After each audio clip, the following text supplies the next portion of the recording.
All right, so my name's Felicity, pronouns she, her, hers. I got into the ERG space just from really just wanting to advise people and helping to foster that connection. I was born and raised in San Francisco. Selfishly wanted to meet people who were coming into town, trying to understand, are you also a Bay Area native or are you new to San Francisco? How can we connect and bridge that gap? At least when I started in tech, there was a lot of otherism of us versus them for Bay Area natives and for what we call transplants.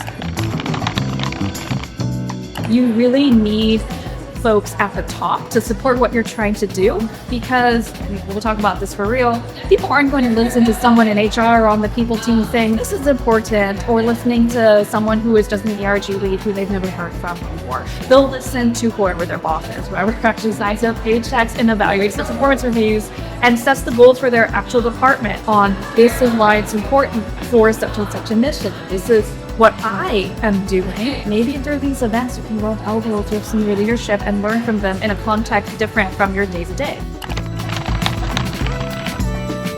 Meet people where they're at. If they're working remotely, think about it. They're not commuting into the office. They're logging in at their computers at home. But if they are commuting, if they're a working caregiver, for example, they may have dependents dropping people off at school, or maybe they have elderly parents that they're taking care of. Be very cognizant of your demographic, of your audience, and try to make an event that work around the clock. Because you might think, oh, lunchtime, they'll have time, or maybe afternoon, they'll have time. They might not actually have time. They might be busy feeding their children, taking their parents to like a doctor's appointment or something. So make sure that you have different ways for people to engage.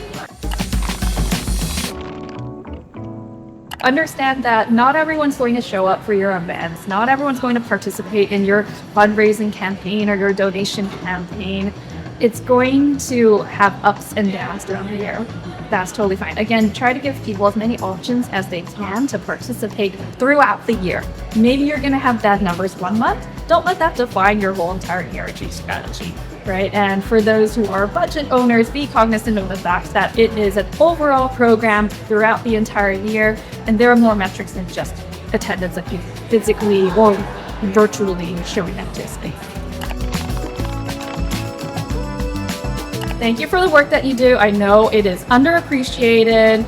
You might not always get a word of thanks. You might not even always get recognized in your performance review period for this, but being someone who is on the HR people team side of the house, keep everything in your smile file or your kudos folder.